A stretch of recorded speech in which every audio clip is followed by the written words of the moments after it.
This week I'm going to show you where to find some great, free, royalty-free images. So stay tuned.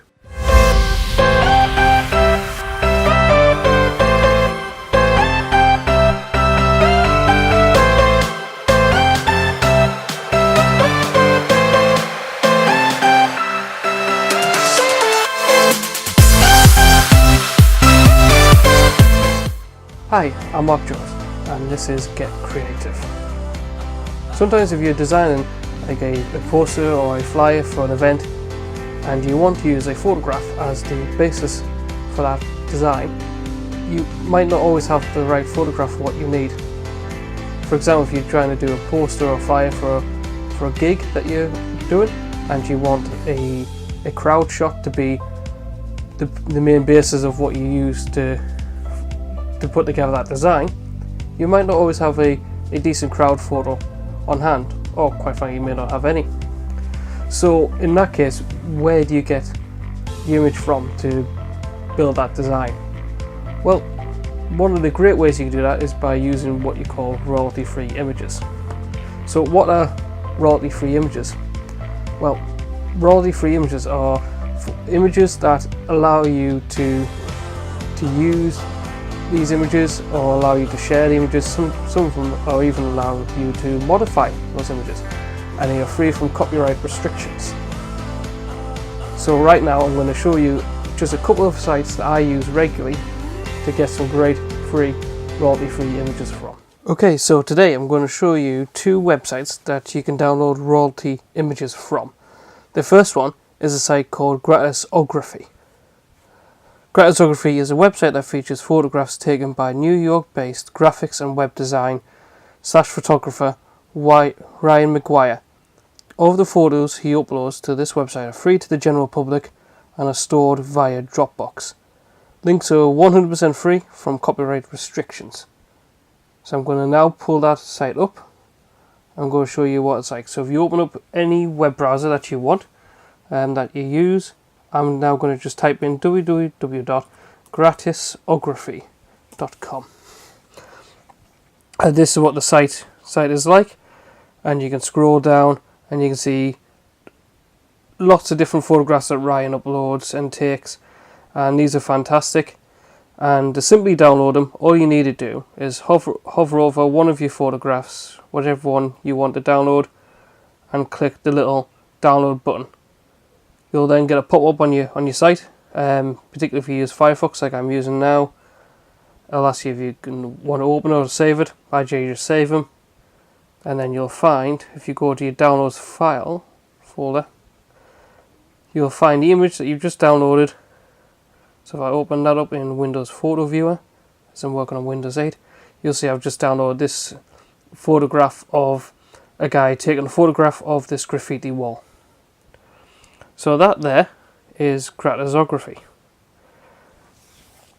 The next way of getting royalty-free images that I'm going to show you is by getting them from Google Images. Sometime in 2014, Google introduced some new criteria into its advanced search functionality. Some of this included searching for royalty-free images. So let's open up Google Images and show you what I mean. I'm going to do that by typing in images.google.co.uk in my browser's URL bar. Okay, so you can now see that we're now on the Google Images homepage. To look for royalty-free images here on Google Images, you'll have to first go to Settings, which is right here in the bottom corner, and then you'll have to click on Advanced Search. Now that we're here in the Advanced Search page, we can search for some good royalty-free images. So if you scroll down on the page,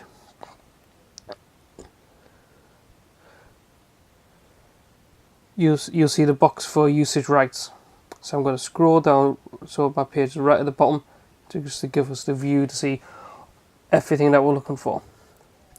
So if you click on usage rights here, you have a few different ones. You have not filtered by license, which is just a generic Google Images search. You also have free to use or share, free to use, share or modify, and then for both free to use or share or free to use, share, modify, you have the added extra within that of even commercially.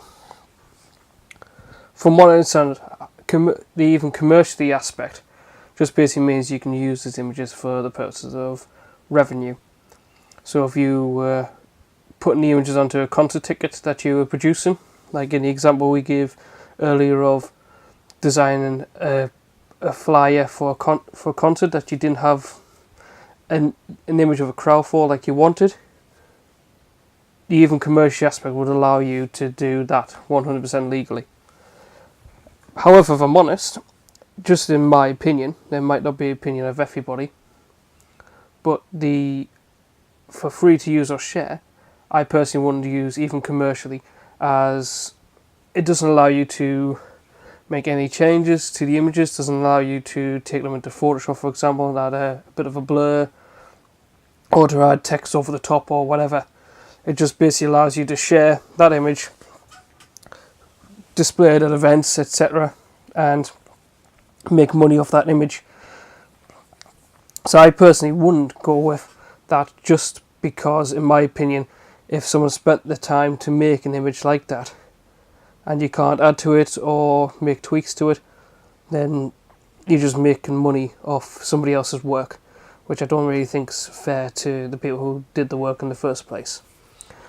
Generally what I tend to use free to use, share or modify, even commercially, just in case I ever was to do photographs that for concert tickets, etc., etc. So now that we've chosen that option, let's just type in the example of crowd, which you'll see here I've done already once before. This is my second time of recording this. And then scroll back down to the bottom. You'll see I've got free to use, share or modify, even commercially. Click on advanced search, and then you get all of these photographs of crowds. So you can see here there's a lot of different images here, and you can use these in your posters, in your flyers or whatever, and basically it's 100% free, 100% legitimate to use. So that's really helpful. So those are the two sites I'm going to show you today. Again, as mentioned earlier on, you can go to the blog post and you'll be able to see a more detailed blog on what I'm showing you here, with a couple more websites on as well. But these are the two main ones I use. So just remember Gratisography and Google Images. Great. So if you found this useful, it would be really great to hear something from you. So please feel free to write something below in the comments section, or if you're viewing this on the blog, to write a little bit in the comments section there as well. Again, you can see a fuller post on this on my blog. Links and all that is below the description in the video. So again, I just want to say thank you for watching. Hope you've enjoyed it, and look forward to doing this again soon. Thanks.